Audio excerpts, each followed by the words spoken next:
Good afternoon 8th class. आज मैं आपको हिंदी फर्स्ट में चैप्टर 19 हिंद महासागर में छोटा सा हिंदुस्तान पढ़ा रही हूँ। छोटा सा हिंदुस्तान यानी मॉरिशस। प्रस्तुत पाठ के रचयिता श्री रामधारी सिंह दिनकर हैं। इस यात्रा वृत्तांत में इन्होंने मॉरिशस के सौंदर्य और यहाँ फैली भारतीय संस्कृति का वर्णन किया है।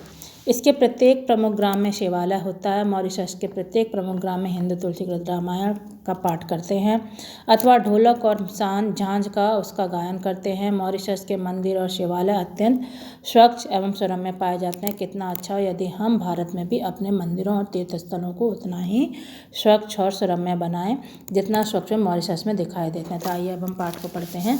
मॉरिशस वह देश है जिसका कोई भी हिस्सा समुद्र से 15 मील से ज़्यादा दूर नहीं है। मतलब मॉरिशस में हर जगह समुद्र ही घिरा हुआ है और हर हिस्सा 15 मील से ज़्यादा दूर नहीं है। मॉरिशस वह देश है जहाँ की जनसंख्या के 67% लोग भारतीय मूल के, यानी मॉरिशस में 67% भारत के ही लोग हैं। मॉरिशस वह देश है जिसकी राजधानी पोर्ट लुई की गलियों के नाम, उसकी राजधानी तो पोर्ट लुई है लेकिन उसकी गलियों के नाम कलकत्ता, मद्रास, हैदराबाद, बम्बई हैं, जिसके एक पूरे मोहल्ले का नाम काशी है। मॉरिशस वह देश है जहाँ बनारस भी है और गोकुल भी है और ब्रह्मस्थान भी है, यानी जहाँ पर भारतीय रहते हैं। भारतीयों ने अपने गली मोहल्लों का नाम भी भारत के शहरों के नाम पर और देशों के शहरों के नाम पर दिया है। यात्रा पर लेखक दिल्ली से 15 जुलाई को, बम्बई से 16 जुलाई को और नैरोबी से 17 जुलाई को मॉरिशस के लिए रवाना हुआ। इधर से जाते समय नैरोबी से लेखक 1 रात और 2 दिन ठहरने का मौका मिल गया। अतएव मन में यह लोभ जग गया कि मॉरिशस के भारतीयों और अफ्रीकियों से मिलने के पहले उसे अफ्रीका के शेरों से मुलाकात कर लेनी चाहिए। विमान दूसरे शाम को मिलने वाला था, इसलिए वो जिस दिन नैरोबी पहुंचे उसी दिन उच्चायुक्त श्री भाटिया के साथ नेशनल पार्क में घूमने के लिए निकल गए। नैरोबी का नेशनल पार्क चिड़ियाघर नहीं है। शहर से बाहर एक बहुत बड़ा जंगल है जिसमें घास अधिक, पेड़ बहुत कम है, लेकिन जंगल में सर्वत्र अच्छी सड़कें बिछी हुई हैं और पर्यटकों की गाड़ियां उन पर दौड़ती ही रहती हैं। हमारी लेखक की गाड़ी भी काफ़ी देर तक दौड़ना पड़ा, मगर सिंह कहीं दिखाई नहीं पड़े। काफ़ी दूरी तय करने के बाद, या यूँ कहिए कि 10 मील के भीतर वो लोग सड़क छान लेने के बाद उस जगह पहुँचे जहाँ सिंह उस दिन आराम कर रहे। सिंह यानी शेर।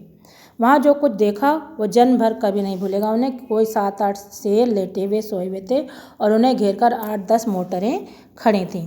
और तुर्रा यह है, यानी उनका जोश यह है कि सिंहों को यह जानने की कोई इच्छा ही नहीं थी कि उन्हें देखने वाले उनके लोग कौन हैं। मोटरों में शीशे चढ़ाकर उनके भीतर बैठे लोगों को की ओर सिंहों ने कभी दृष्टिपात नहीं, शेरों ने देखा ही नहीं कौन उन्हें देख रहा है। मानो वो लोग उनके लिए तुच्छ थे, यानी छोटे से छोटे हों और उनकी नज़र में आने योग्य बिल्कुल नहीं हो, यानी शेरों ने उन पर ध्यान ही नहीं दिया। हम लोग यानी लेखक वहाँ आधा घंटा ठहरे होंगे। इस बीच एक शेर ने उठकर जमाई ली और दूसरे ने देह को ताना, तीसरे ने सोई ही सिंहनियों शेरनियों को देह चाटी, मगर उनकी ओर किसी ने भी सिंह ने नज़र नहीं उठाई। वो लोग पेड़ पौधे और खरपात से भी बदतर समझा गया शेरों की नज़रों में। इतने में कोई मील भर की दूरी पर हिरनों का एक झुंड दिखाई पड़ा जिनके बीच एक जिराफ खड़ा था। अब 2 जवान शेर उठे और 2 चल दिए। एक तो थोड़ा सा आगे बढ़कर और एक जगह बैठ गया, लेकिन दूसरा घास के बीच छिपता हुआ मोर्चे पर बढ़ने लगा, यानी वो लोग हिरन के शिकार पर चल दिए। 2 शेर का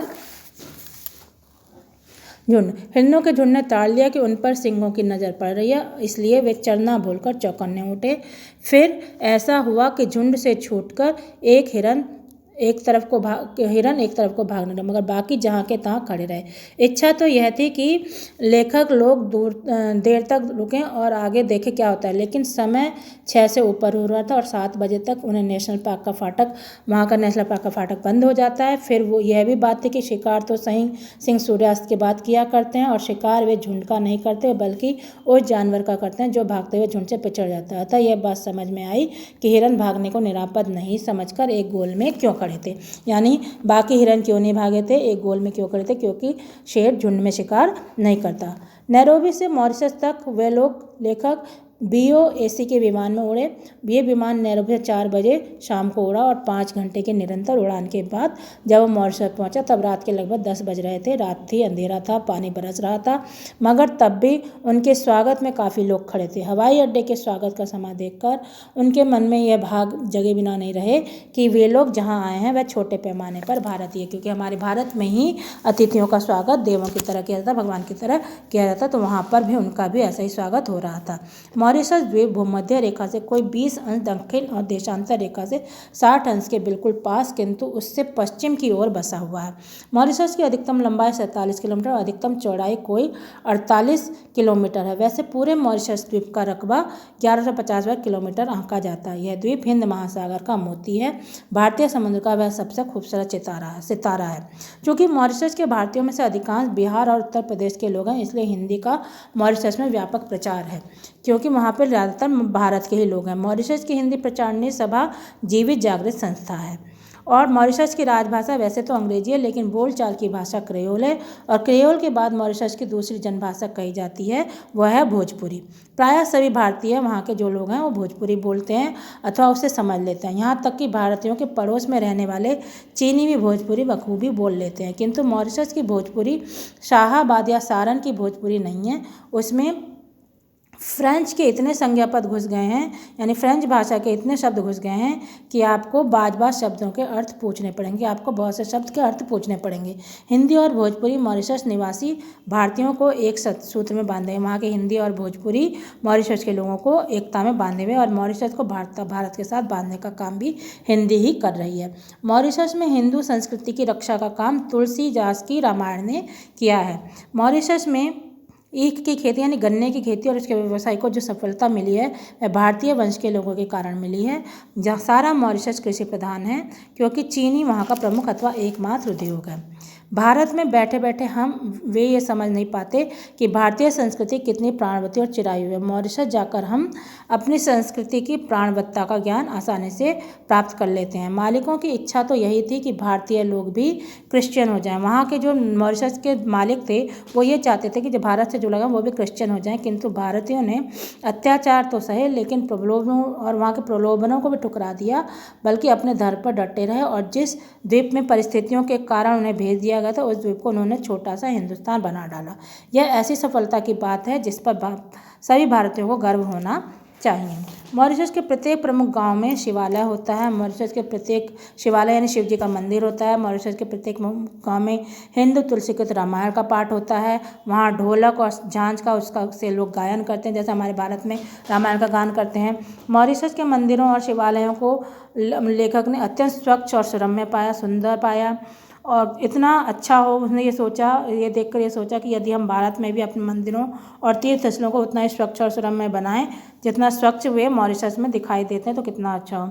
वहाँ का एक तालाब है जिसका नाम परी तालाब है। हिंदुओं की एकांतिक भक्ति के कारण पुण्य धाम हो उठा है। परी तालाब केवल तीर्थ ही नहीं, दृश्य से भी पिकनिक का स्थान है। शिवरात्रि के समय वहाँ सारे मॉरिशस के हिंदू सफ़ेद वस्त्र धारण करके कंधों पर कांवड़ लिए जुलूस बांधकर परी तालाब पर आते हैं और परी तालाब का जल लेकर अपने अपने गाँव के शिवालयों को लौट जाते हैं। शिवालयों यानी गाँव के मंदिरों, शिव जी के मंदिरों तथा शिव जी को जल चढ़ाकर अपने घरों में प्रवेश करते हैं। जैसे हमारे यहाँ हरिद्वार से या कहीं और से जहाँ से भी गंगा जी का जल लाकर अपने अपने शहर के मंदिरों में चढ़ाते हैं, उसी तरह ये सारे काम वे बड़ी ही भक्ति भावना और पवित्रता से करते हैं। सभी वयस्क यानी बड़े लोग उस दिन उजली धोती यानी सफ़ेद धोती, उजली कमीज यानी सफ़ेद कमीज और उजली गांधी टोपी पहनते हैं। हाँ, बच्चे हाफ पैंट पहन सकते हैं, लेकिन गांधी टोपी उस दिन उन्हें भी पहननी पड़ती है। परी तालाब पर चलने वाला यह मेला मॉरिशस के प्रमुख आकर्षणों में से एक है और उसे देखने को अन्य धर्मों के लोग भी काफ़ी संख्या में आते हैं।